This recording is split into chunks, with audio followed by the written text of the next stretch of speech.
Today's news. Youth activist arrested under drugs charge. Azerbaijanis protest against Hosni Mubarak. Evictee sets house on fire. Newspaper fined due to lawsuit filed by State Support Fund for Mass Media Development. Unfairly dismissed citizen detained without food or water. State anti-corruption measures deemed insufficient.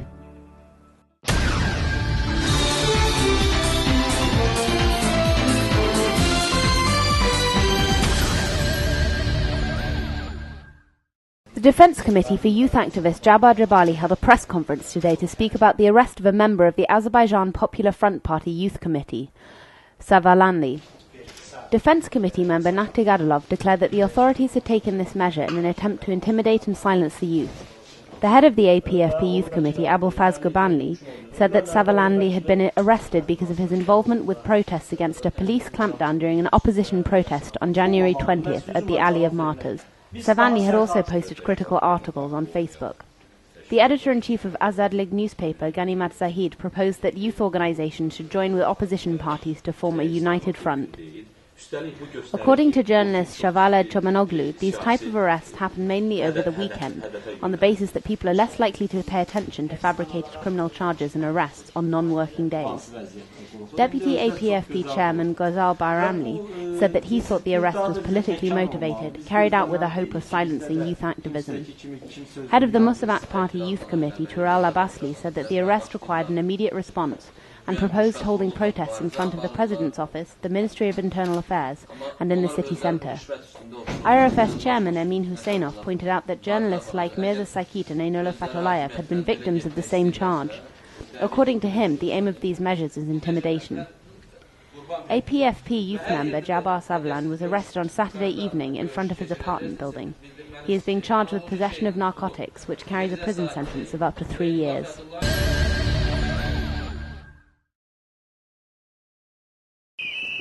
This afternoon, over 40 youth activists from the political opposition, the Azerbaijan Popular Front Party and the Musavat Party, along with independent political parties and non-partisan independent youth organisations, held a 1-minute demonstration in front of the Azerbaijan-Egypt Friendship Park in Kirlan city.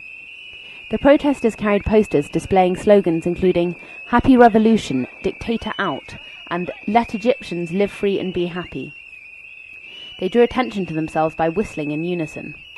The Friendship Park, which contains a monument of Hosni Mubarak, is closed to visitors and remains under the protection of uniformed and plainclothes police, as well as a private security service. The young activists surprised police by jumping off a bus, holding their short and peaceful protest, and then vanishing. Police searches failed to find anyone, and there were no arrests made.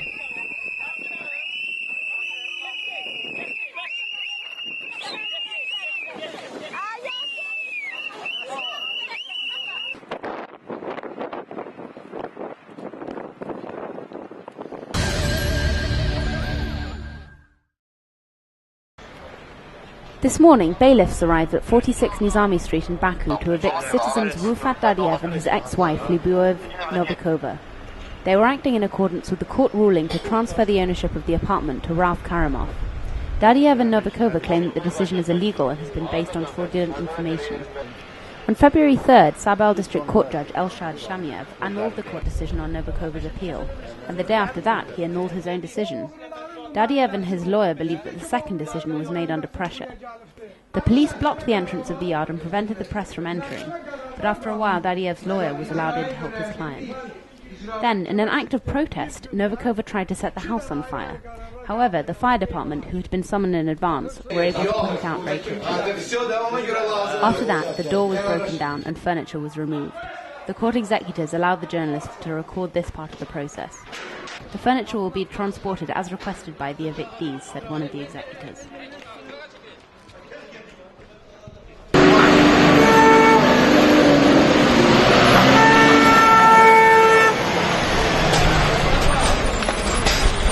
Get some.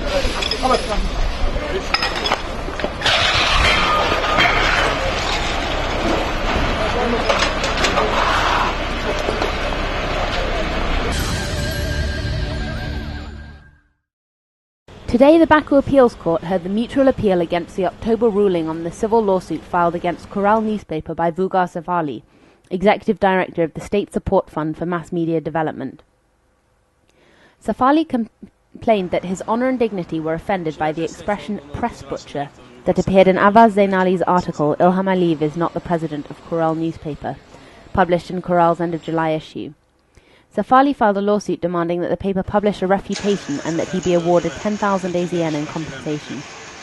Sefali left court partly victorious. Judge Mamad Mamedov announced that the newspaper must publish a retraction and pay Sefali 5,000 AZN, half of what he had asked for. Zainali, Kural's editor-in-chief, told Objective TV that the paper will be appealing against this decision.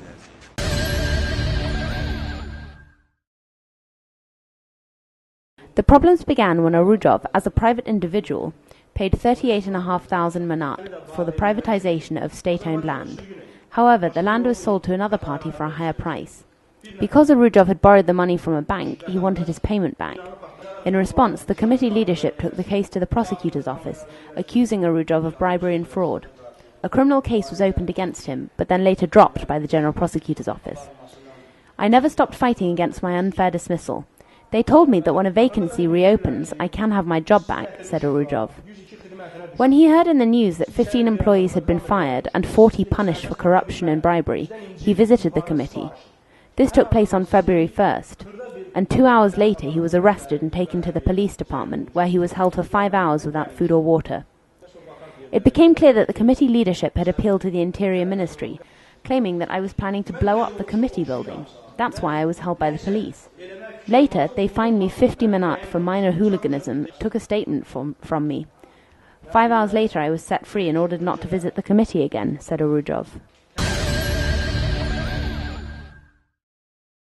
State-run initiatives are not sufficient in the fight against corruption of the public sector, said the coordinator of the NGO Anti-Corruption Network, Ali Mamad Nuriev, during the presentation of a project on the protection of consumer rights in the public sector. Mehman Aliyev, the board head of the Open Society Institute Assistance Foundation, spoke about the continued violations of citizens' rights. He gave the example of Baku Musical Academy rector Farhad Badabali, whose house was attacked on Sunday by 4 employees of Mashtaga Bilga Gas Supply Office No. 6.